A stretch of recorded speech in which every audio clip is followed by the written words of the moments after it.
लेकिन सर मैं आपसे हाथ जोड़ के प्रार्थना करता हूं कि इस बढ़े हुए ऑक्सीजन के कोटे को दिल्ली तक पहुंचाने में हमारी मदद करें।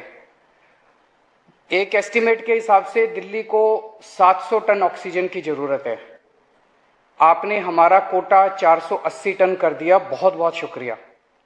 लेकिन पिछले 24 घंटों में इस बढ़ाए हुए 480 टन में से भी केवल 350 टन ऑक्सीजन दिल्ली पहुंच पाई है।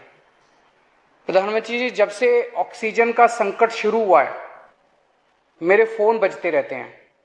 कभी कोई अस्पताल कहता है कि 3 घंटे की ऑक्सीजन बची है, कभी कोई अस्पताल कहता है कि 2 घंटे की ऑक्सीजन बची है। हम कारण जानने की कोशिश करते हैं तो पता चलता है कि पीछे किसी राज्य ने दिल्ली के लिए ऑक्सीजन लाने वाले ट्रक को रोक रखा है। हमने मदद के लिए केंद्र सरकार में कुछ मंत्रियों को फोन किए। शुरू में उन्होंने खूब सहयोग किया सर, लेकिन अब वो भी बेचारे थक गए हैं। सर, देश के संसाधनों पे तो 130 करोड़ लोगों का अधिकार है ना।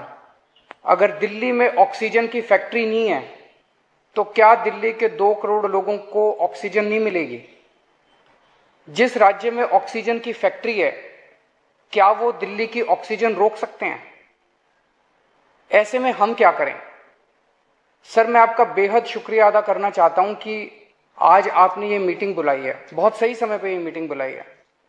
पर सर, मैं आज ये जानना चाहता हूं कि अगर आज या कल या किसी भी टाइम हमारे दिल्ली के किसी अस्पताल में अगर 1 घंटे की, आधे घंटे की, 2 घंटे की ऑक्सीजन बच जाए और लोगों की मरने की नौबत आ जाए तो मैं फोन उठा के केंद्र सरकार में किससे बात करूं?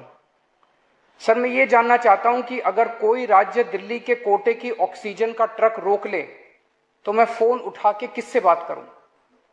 हालत काफी ज्यादा गंभीर हो चुके हैं सर। हम अपने लोगों को मरने के लिए तो नहीं छोड़ सकते।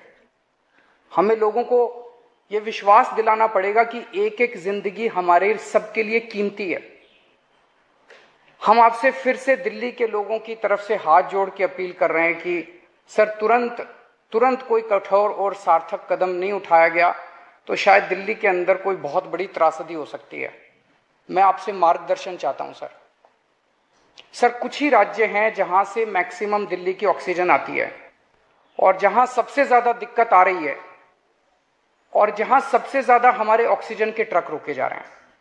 मेरी आपसे विनती है, अगर आप उन राज्यों के मुख्यमंत्री को एक बार बोल दें, फोन कर दें कि हमारे ऑक्सीजन के ट्रक ना रोकें तो दिल्ली के लोगों को ऑक्सीजन मिल जाएगी। आपका एक फोन ही बहुत है सर उनको।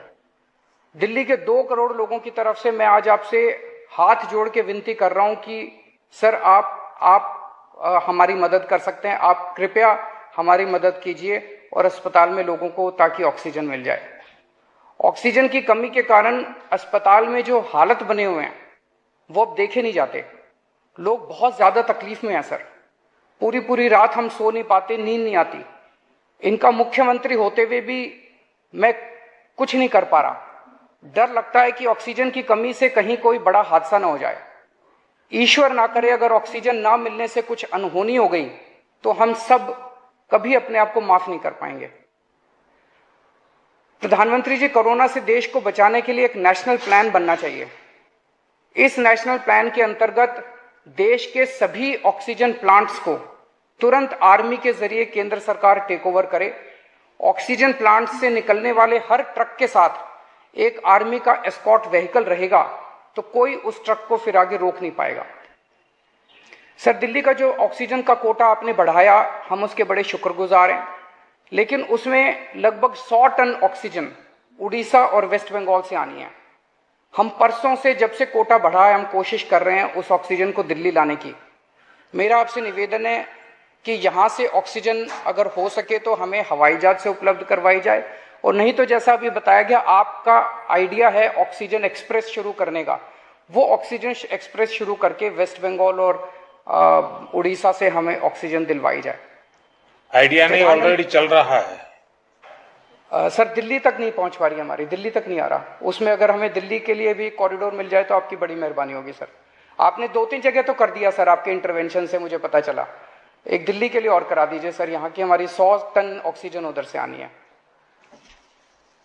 प्रधानमंत्री जी, हमारे देश के वैज्ञानिकों ने इतने कम समय में जो वैक्सीन बनाई है, इसके लिए हमारे वैज्ञानिक साधुवाद के पात्र हैं।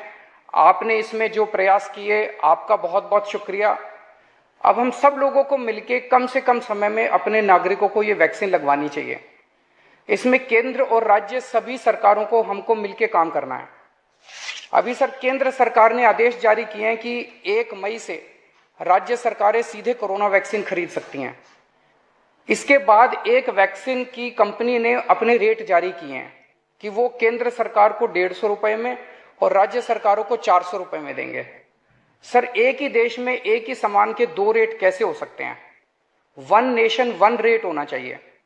सारे देश को एक ही दाम पे वैक्सीन मिलनी चाहिए। अगर देश एक है तो वैक्सीन का दाम भी तो एक ही होना चाहिए। तो मैं आपसे निवेदन करता हूं कि केंद्र सरकार को, राज्य सरकारों को एक ही रेट पे वैक्सीन मिले। जिस रेट पे केंद्र सरकार को वैक्सीन मिल रही है, उसी रेट पे राज्य सरकारों को भी वैक्सीन मिलनी चाहिए।